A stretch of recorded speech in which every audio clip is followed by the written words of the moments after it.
आप देख रहे हैं अपना समाचार। जिनका जीवन हम सब के लिए प्रेरणा जैसा है और हम किसी भी महापुरुष की जन्म तिथि को या पुण्य तिथि को मनाते ही इसलिए हैं कि हम याद करें कि इस व्यक्ति का व्यक्तित्व कैसा था, ये सोचते कैसा थे और हमें अपने जीवन में उन गुणों को कैसे लाना है। तो जैसा कि हमारे माननीय यशवंत सिंह जी ने बताया आप लोगों को कि समाजवादी विचारधारा के हमारे चंद्रशेखर जी हमेशा सबसे ऊपर उन्होंने देश को समझा, समाज को समझा। बात जब देश की आई तो उन्होंने कभी समझौता नहीं किया। सामने कौन खड़ा है ये फर्क नहीं पड़ता है, होंगे आप बहुत बड़े, पर बात जब देश की आएगा तो देश से बड़ा कुछ नहीं है, हम आपसे टकरा जाएंगे।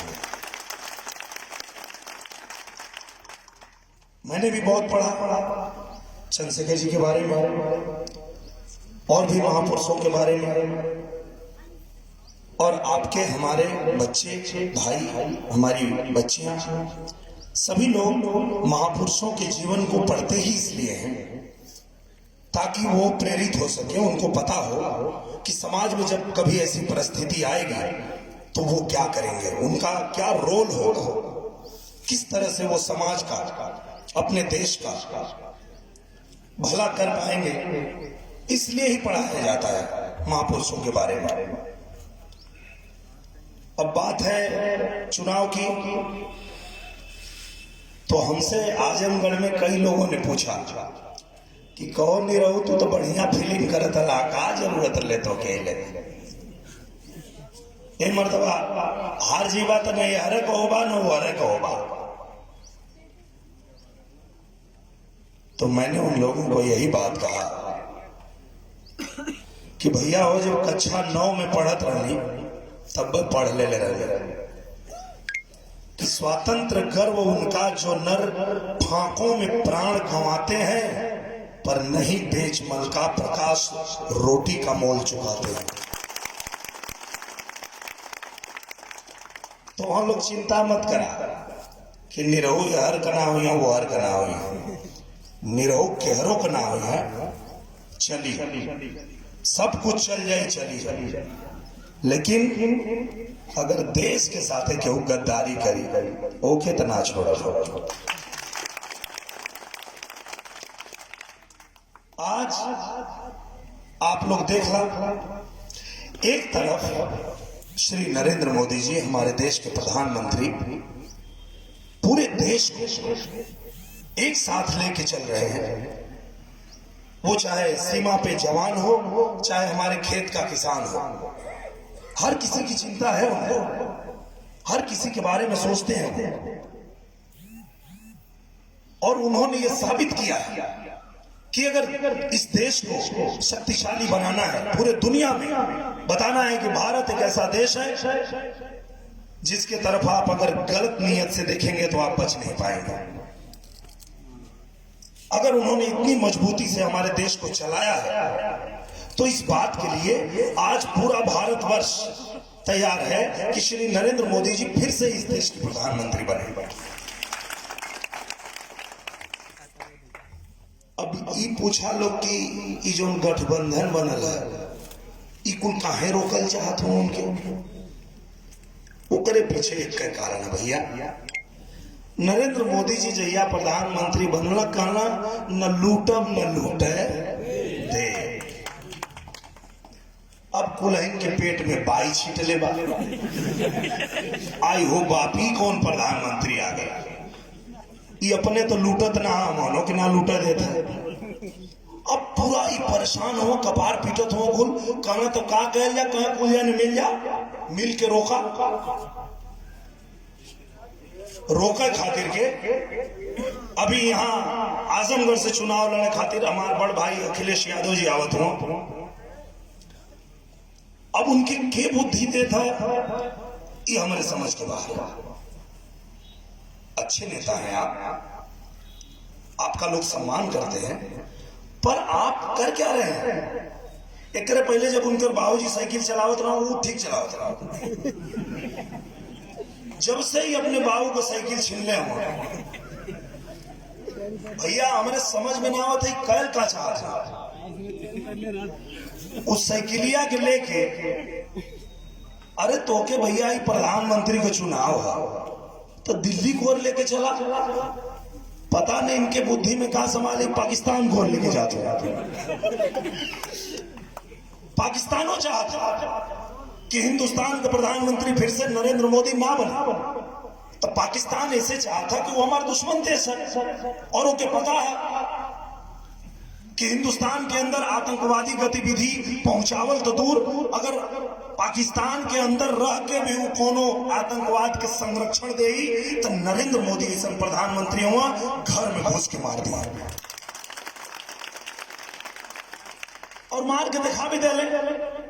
तो ओकर डराया समझ में आवत है कि भाई इससे बच के रहा, कोशिश करा कि फिर से प्रधानमंत्री ना बना।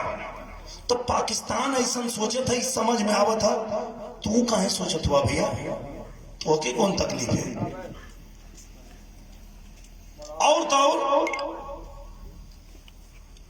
अगर हम देहाती भाषा में कहल जाए कि भैया अगर चढ़ान पर चढ़े क्या, अब समझ ला कि प्रधानमंत्री को कुर्सी वहां बा, अब वहां चढ़े गए तो होके साइकिल लेके जाए गया, तो साइकिल पे वजन जितना कम रही उतना जल्दी पहुंचबा ना है? अब एक तो इनका साइकिल और पहुंचे के तैयार ना, खुदा पहले हार मान लेना, कहना मैं प्रधानमंत्री के रेस से बाहर कहना ना।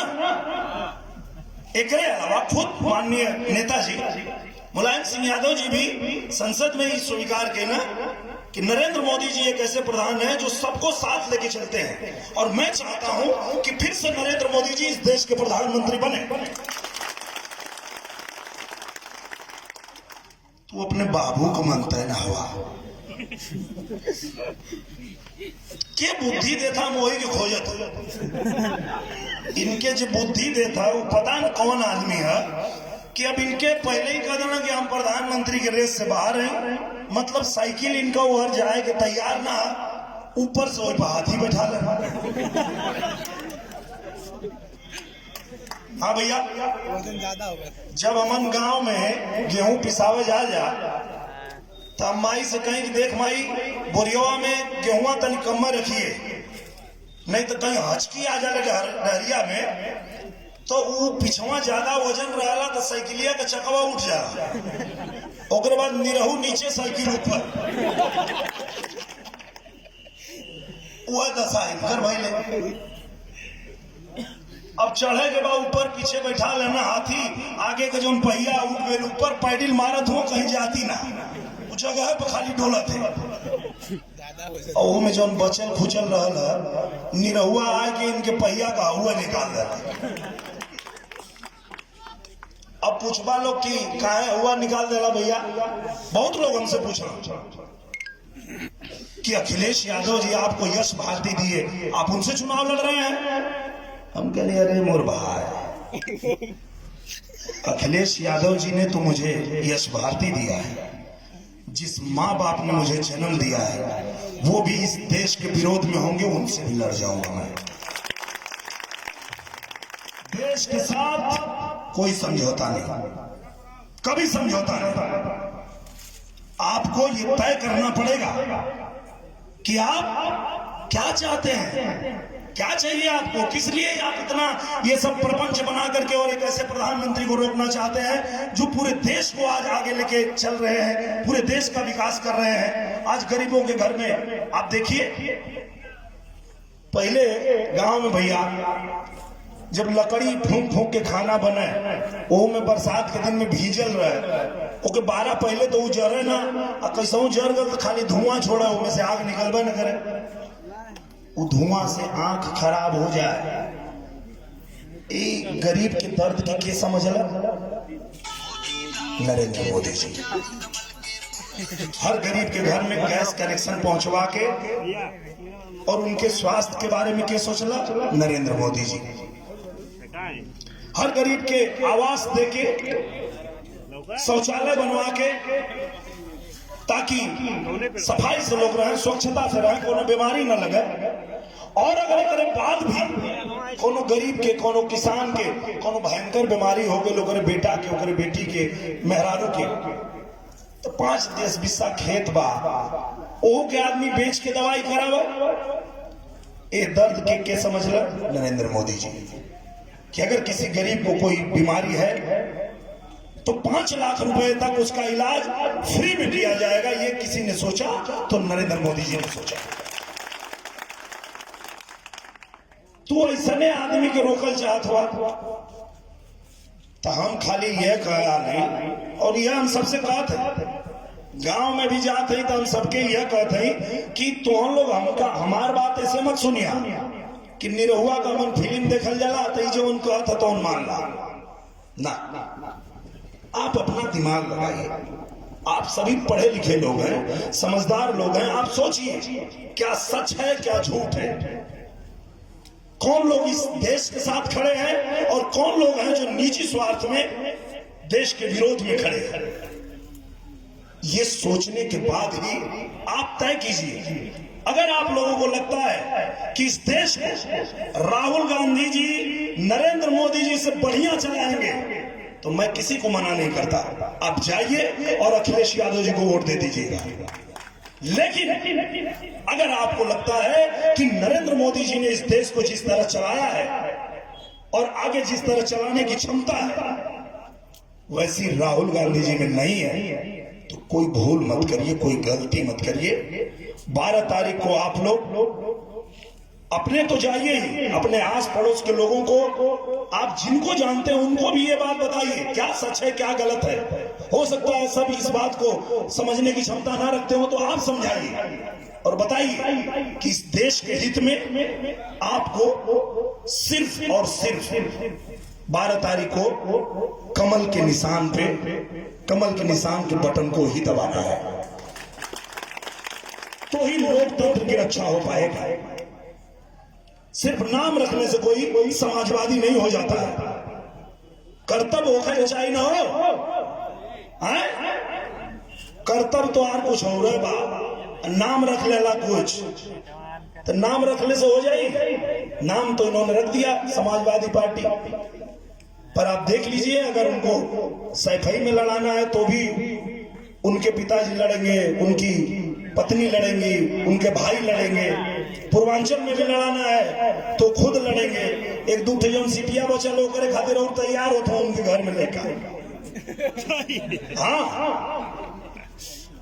ये कौन सा समाजवाद है भाई? परिवारवाद है। परिवारवाद है, सही कह रहे हैं भैया, परिवारवाद है। समाजवाद की परिभाषा ही बदल दिया आपने। आप क्या समझते हैं? पूर्वांचल के लोगों को ये बात समझ में नहीं आ रही है? खूब अच्छे से समझ रहे हैं लोग, और इस बार उनको पता चलेगा और शायद उसके बाद उनकर बुद्धि खुली हो जाए कि भाई खाली तुम्हार परिवार ये पूरा देश के ना चलाए। बाबा साहब भीमराव अंबेडकर जी ने संविधान लिखा तो सबको समान अधिकार दिलाने की बात किया उन्होंने। ई खाली अपने परिवार के अधिकार के चक्कर में पड़ल हो तो बस यह कहना चाहते हैं कि खाली अकेले निरहुआ का काम ना है, ये आप सब लोग का काम बा। कि सब लोग ये बात के लोगन के समझावा, बतावा कि का सही है का गलत है। काहे कि अगर गलती कहीं ना लो देश गलत हाथ में चल जाए। और बहुत लोग यो पूछा ना कि आजमगढ़ का विकास कैसे करवा। अरे मोर भैया, एक आदमी ऐसा बा जो पूरे देश के विकास के बारे में सोचा था, और जब देश का विकास हुई तो आजमगढ़ का विकास हुई। आजमगढ़ देश से आगे ना। अगर हिंदुस्तान का विकास हुई तो हर हिंदुस्तानी का विकास हुई। अगर हिंदुस्तान मजबूत बनी तो हर हिंदुस्तानी मजबूत बनी। तो अपने लोकतंत्र की रक्षा खातिर। और हमें एक चीज बहुत देख के खुश है कि जितना हमारे नौजवान साथी हों, हमारे बड़ बुजुर्ग लोग हों, हमारे माता बहन लोग हैं, सब लोग ये बात की समझ के और बहुत जोश में कि ना अब की बार तो बता दे जे लोगन के ही लगा था कि आजमगढ़ उनका गढ़ है, उनके बाद पता चल जाई कि यहाँ से जातिवाद का जहर खत्म होने वाला है। अब लोग जातिवाद पे ना, क्षेत्रवाद पे ना, राष्ट्रवाद के नाम पे वोट करी हैं और अपने भारत खातिर के हर बेटा बेटी तैयार बा। हम तो निरहुआ हिंदुस्तानी है और हम यह बतावल चाहिए पूरे देश के सब के हिंदुस्तानी बन जा। अलग अलग जात में, अलग अलग धर्म में, अलग अलग क्षेत्र में तो के बांट के लोग तोहरे ऊपर राज कर चाहत हो, तो के समझे के पड़ी हिंदुस्तानी बन जा। जोने दिने हिंदुस्तानी बन के सोचे लगबा ये दुनिया को कोनो ताकत द्वारा हक ना छीन पाई। बहुत बहुत